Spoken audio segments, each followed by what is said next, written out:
Ibadallah,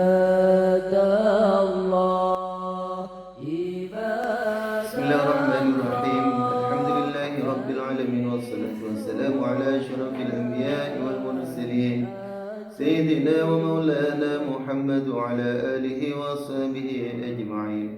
Qala rabbi ishrah li sadri wa yassir li amri wahlul 'uqdatam min lisani yafqahu qawli. أما بعد فقال المصنف رحمه الله تعالى ونفعنا بعلومه وببركته في الدارين آمين فإنه مقصده لتواريخ السلف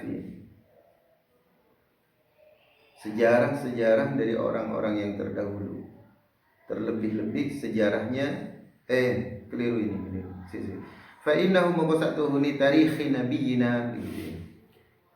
yadulluhum ikunu tuakan apa tarikhi nabiyina hum muslimin.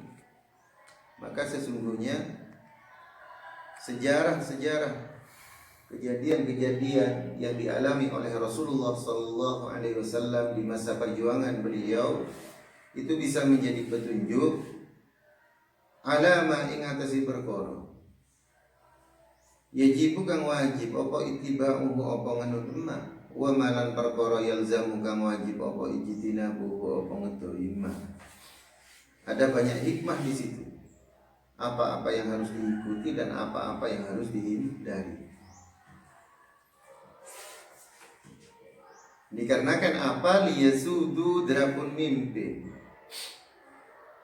Sopo muslimin kama sade kaya oleh mimpin sopo sabikuhum sapa sabiquhum sapa wong dhisik-dhisike muslimin. Kenapa kita harus mensuri tauladani Rasulullah sallallahu alaihi wasallam? Kita tahu bahwa Rasulullah sallallahu alaihi wasallam selain juga sebagai nabi juga sebagai pemimpin yang berhasil. Sehingga dengan mengetahui tentang kisah-kisah Rasulullah sallallahu alaihi wasallam, maka orang-orang muslim ini kemudian di masa yang berbeda dengan mengikuti suri tauladan Rasulullah, bagaimana pendekatan akhlak beliau, bagaimana kesabaran beliau, maka di zaman yang berbeda umat Islam ini akan menjadi pemimpin yang bijak laksana Rasulullah sallallahu alaihi wasallam. Kama sabiquhum seperti orang-orang terdahulu kita ini memimpin. Sayyidina Abu Bakar, Sayyidina Umar, Sayyidina Utsman, Sayyidina Ali karamallahu wajhah dan lain-lain sebagainya. Wa khususan wa akhussu khususan gitu. Khususan utamane ma perkara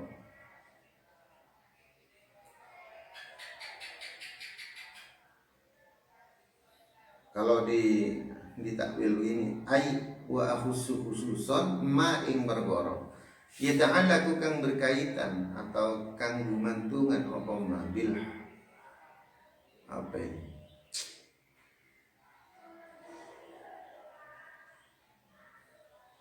bil hukami kalan pira-pira hakim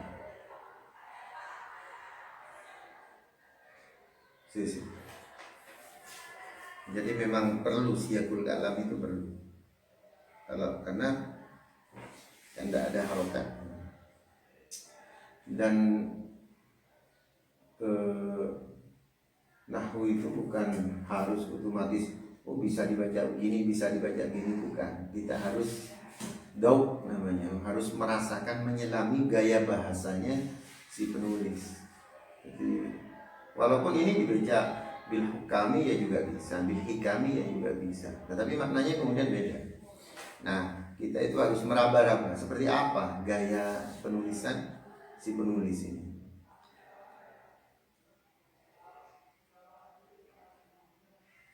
Wa khususan utamanya ma ing perkara, wa khususan gitu. Ya ta'ala bukan berkaitan apa ma bil hikami begitu aja. Kelawan pira-pira hikmah.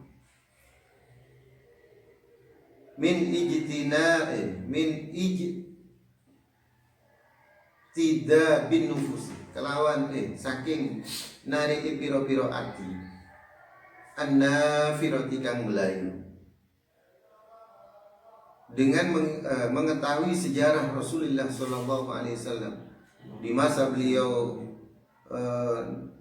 dalam perjuangan, di masa beliau memimpin umat Islam, kita akan bisa mengambil banyak hikmah dari beliau. Di antaranya apa? Rasulullah ini mempunyai bisa mengikat hati-hati umatnya dengan akhlak beliau. Lam faddu min haulik, begitu ya. Itu. Seandainya Rasulullah itu orangnya kasar, maka orang-orang di sekelilingnya akan pergi. Tetapi kenapa orang-orang di sekeliling Rasulullah Sallallahu Alaihi Wasallam ini merasa damai, merasa tenang, merasa diayomi, merasa dilindungi? Kenapa? Karena akhlak, kesabaran dan jiwa murabbi, mengayomi, melindungi para sahabat beliau itu luar biasa. Sehingga Rasulullah bisa menarik, mengambil hati-hati mereka. Hati mereka ini terpaut dengan Rasulullah Sallallahu Alaihi Wasallam. Baca boleh ambian, apa orang sekejap enak ni. Apa orang di Rasulullah selalu merasa kurang, selalu ingin berjumpa Rasulullah, selalu ingin berjumpa. Bahkan Rasulullah Sallallahu Alaihi Wasallam beda dengan kita ini kalau berdakwah ngomongnya itu bisa beribu-ribu kata dan belum tentu diikuti. Rasulullah Sallallahu Alaihi Wasallam jangankan sampai ngomong, melihat wajah Rasulullah itu sudah dakwah. Melihat wajah Rasulullah itu orang sudah tertarik untuk masuk Islam. Baca boleh pian, bukan hanya harus ngomong lah, harus capek, harus begini. Rasulullah tidak. Dengan melihat wajah Rasulullah seakan ada kedamaian, sehingga orang-orang tanpa Rasulullah ngomong, orang-orang masuk Islam. Jadi dengan mempelajari sejarah Rasulullah, kita akan tahu bagaimana Rasulullah itu mengikat hati para sahabat. Min ijtida bin nufusi, saking nari piro-piro hati atau jiwa an-nafirati kang belayu.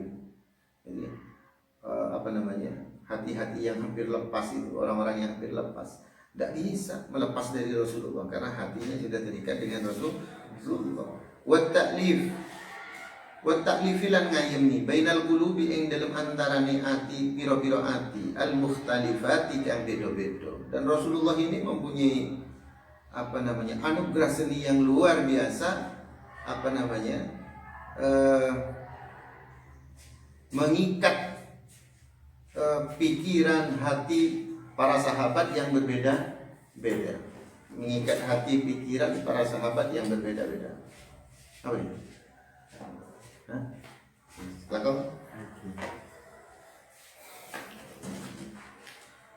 Mengikat hati yang berbeda-beda. Seni memimpin yang luar biasa. Misalkan kita ya, sebagai pemimpin suatu lembaga.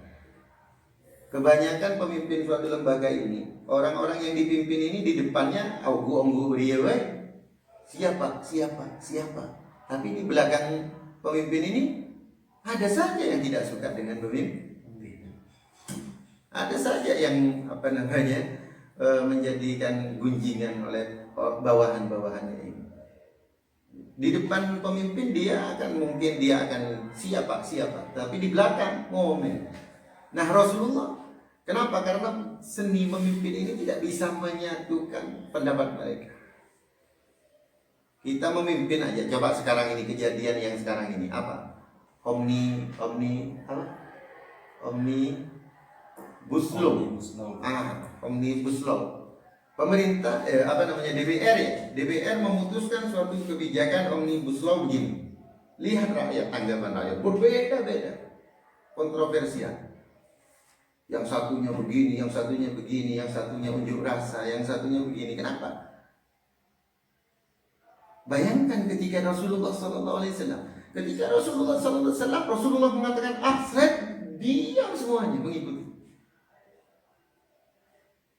Nah ini namanya seni Wat-ta'lif bainal qulub al-mukhtalifah. Rasulullah ini sangat pandai bagaimana menyerap sehingga pemikiran yang beda-beda, tujuan yang beda-beda, pemikiran yang beda-beda, hati yang beda-beda itu semuanya rukun menjadi satu. satu kesatuan. Andai negara kita seperti itu ya enak. Tapi kita coba lihat, semua undang-undang yang dihasilkan oleh DPR misalkan, itu 90% semuanya judicial review ke Mahkamah Konstitusi. Artinya apa? Masih belum bisa di dalam jiwa memimpin ini mengikat hati para rakyatnya. Mungkin ada kebuntuan, mungkin aspirasi masyarakat kurang kurang mendapatkan tempat untuk mencetuskan suatu produk undang. Rasulullah SAW ketika bukan main, Rasulullah mencetuskan hukum, satu hukum ini semuanya menerima. Jadi Rasulullah mempunyai anugerah yang luar biasa untuk mengikat kita. Jangan jauh-jauh ke DPR, kita ajak misalkan di satu lembaga pengasuh misalkan mengeluarkan kebijakan ini, seret.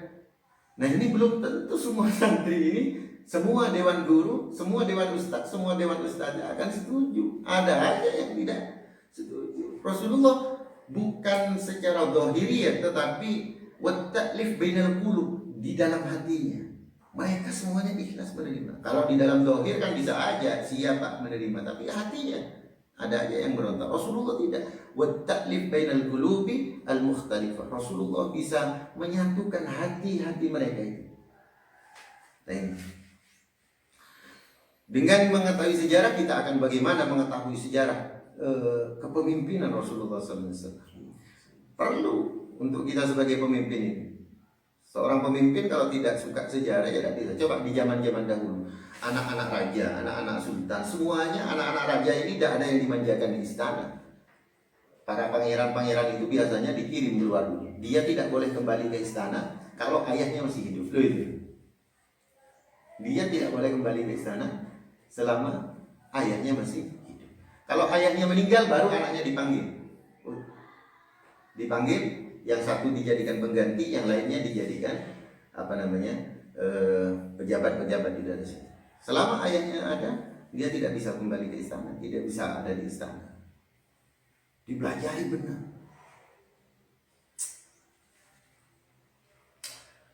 Wa ma yata'allaqu wa malan perkara yata'allaqu kang berkaitan atau gumantung apa ma bi fawadil juyusi kalawan mimpin biro-biro tentara. Dan juga bagaimana Rasulullah memimpin pasukan, memimpin tentara. Rasulullah memimpin tentara tidak ada di belakang. Coba zaman kita sekarang ini, paling panglimanya atau pemimpin perangnya serbu, orangnya ada di kantor pakai AC, nyantai. Anak buahnya perang, mempertaruhkan nyawanya. Jadi kan Rasulullah tidak. Rasulullah ada di barisan paling depan dengan resiko bahwa beliau akan bahaya. Kalau sekarang kan tidak, pemimpin di level pengamanan ring 1 yang sangat-sangat ketat. Anak buahnya yang perang. Rasulullah tidak ada di depan. Ada di depan. Sehingga bagaimana? Sehingga para prajurit ini kemudian ya menjadi pemberani-pemberani semua. Kenapa? Karena pemimpinnya berani. Ya kalau saya berani jadi pemimpin kalau tinggal nyuruh dari Roma, serbu ya, diem. Nah itu. Maka di zaman setelah ini kemudian ada istilah elitis, ada kaum elit, ada kaum yang bawah. Di zaman Rasulullah tidak ada elit itu. Rasulullah terbuka lebar, menerima tamu biasa di masjid. Tidak ada pengamanan yang luar biasa. Semua bisa datang. Dari mulai yang pejabat tinggi, mulai dari yang menterinya, mungkin kalau sekarang ya, mulai pejabat tinggi sampai rakyat biasa juga biasa datang ke masjid. Bertemu dengan Rasulullah SAW.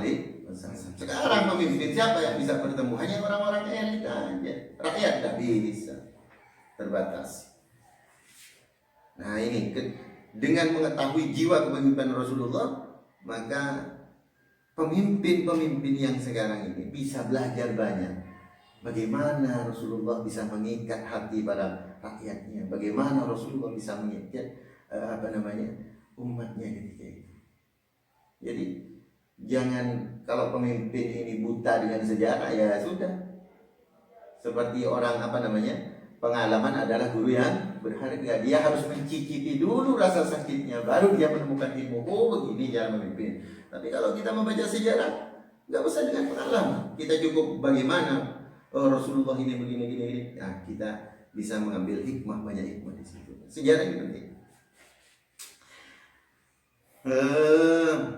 Minta ta'lifir rijali, saking ngayemi piro-piro panglima gitu ya, pemimpin gitu. Wa ihkamil mu'iddati, lan muatakan perkara kang den jawisaken atau segala perlengkapan, persiapan. Kalau sekarang di zaman kita ini alutsista namanya. Alutsista. Jadi negara ini Rasulullah itu bukan sembarangan prajuritnya kemudian suruh perang tanpa senjata. Tidak. Rasulullah sudah menyiapkan segalanya. Maka betul kemarin itu Indonesia ini kemudian mengalokasikan anggarannya untuk memperbarui alutsista. Membeli tank, membeli pesawat harus. Nah, kita ini kalau tidak belajar ini bagaimana? Dikira Rasulullah ketika perang itu sembarangan, tidak bawa senjata seadanya. Tidak, Rasulullah menyiapkan segalanya dengan sirahnya, dengan baju besi semuanya, dengan pedang yang tajam, dengan ini semuanya. Kalau di zaman sekarang motor tank harus siap, pesawat harus siap. Indonesia ini untuk menjaga keutuhan negara Kesatuan Republik Indonesia penting. Jadi Rasulullah menyiapkan panglimanya dengan begitu baik, menyiapkan ihkamil mu'iddat, menyiapkan segala kebutuhan perang itu dengan sangat-sangat baik. Makanya umat Islam ketika itu walaupun sedikit jumlahnya bisa menang. Ya selain memang itu adalah pertolongan dari Allah, tetapi secara zahir Rasulullah menyiapkan. Tidak bisa kita ini berjalan tidak bisa. Rasulullah walaupun dia seorang nabi, dia begitu menyiapkan. Hatta yatim sehingga sempurna lahum maring muslimin apa an-nasru, apa pertolongan ala a'daihim ing atase pira-pira muslimin, sehingga dengan menyiapkan panglima yang profesional, persenjataan yang lengkap, maka sempurnalah an-nasr, pertolongan dari Allah. Sempurnanya ada a'daihim untuk mengatasi musuh-musuh yang mau mengancam Islam. Walaupun Islam ini sifatnya defensif, bukan agresif atau agresor, bukan agresor. Islam itu sifatnya defensif. Defensif itu mempertahankan diri. Ketika pertama Islam turun itu kan Rasulullah tidak melawan, bahkan menghindar terus sampai ada kejadian di Hijrah. Itu berarti Rasulullah menghindar dari suatu konflik. Tapi kemudian karena tekanan yang luar biasa, akhirnya mau tidak mau, akhirnya Allah mengizinkan untuk melawan mereka lewat perang itu. Maka walaupun umat Islam tidak banyak, perbandingannya dengan musuh-musuh yang banyak, ya Islam bisa kuat karena memang begini jiwa kepemimpinan Rasulullah. Kalau sekarang prajurit profesional, siapa itu yang menyiapkan zaman kemerdekaan ini siapa itu yang pertama membuat zaman kemerdekaan prajurit secara profesional? Kalau sekarang TNI-nya diprofesionalkan, ininya harus dididik dengan begini, latihan perangnya harus semuanya begitu.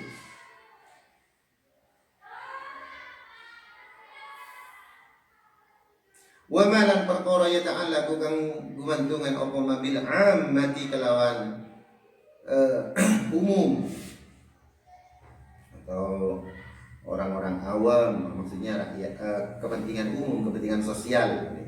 Min ittihadi qulubihim, saking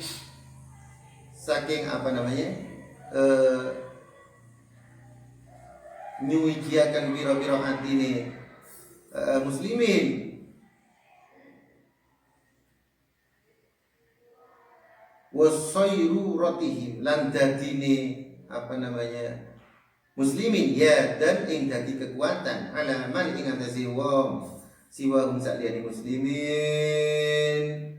Dan juga bagaimana Rasulullah menata kehidupan sosial, bagaimana toleransi, bagaimana ini kita harus pelajari sebagai pemimpin. Karena di zaman Rasulullah itu juga bukan penduduknya bukan Islam aja, ada Yahudi, ada yang Nasrani. Nah kita juga harus perlu mempelajari bagaimana seni kepemimpinan Rasulullah dengan kemajemukan di Madinah itu. Ada Yahudi, ada Nasrani, ya kan? Ada yang lain-lainnya. Bagaimana kepemimpinan Rasulullah ketika itu membangun suatu state yang bisa bersatu semuanya. Rohatoka, ada piagam Madinah. Bagaimana Rasulullah mengakomodir semuanya. Diam semua, jangankan umat Islam, umat Yahudi, umat Nasrani pun terima semuanya dengan kepemimpinan Rasulullah Sallallahu Alaihi Wasallam. Ittihadi qulubihim, padahal majmuk itu. Nah, Indonesia begitu. Ya memang apakah tidak boleh unjuk rasa? Boleh.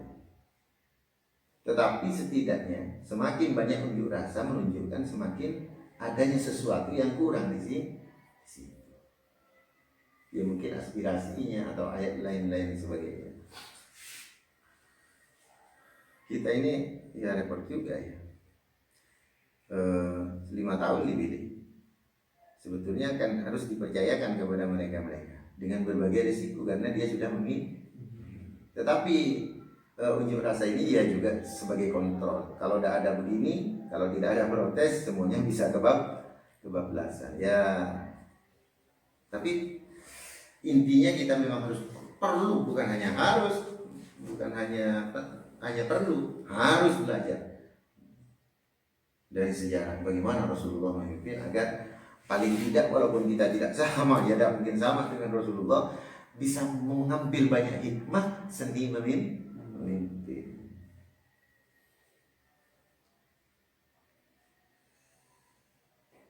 Sehingga apa yang terjadi? Maka umat Islam dengan mensuri tauladani Rasulullah menjadikan mereka kaum muslimin menjadi satu kekuatan tersendiri di atas selainnya. Di zaman itu Islam kan tidak perhitungan. Ketika itu kan di zamannya Kekaisaran Romawi ketika itu yang paling kuat. Apa yang terjadi? Kemudian Islam muncul sebagai kekuatan baru yang luar biasa. Ya karena jiwa kepemimpinan Rasulullah sallallahu alaihi wasallam. Lanjut wallahu a'lam bishawab. Mudah-mudahan ada manfaat. Amin Allahumma amin. Assalamualaikum warahmatullahi wabarakatuh.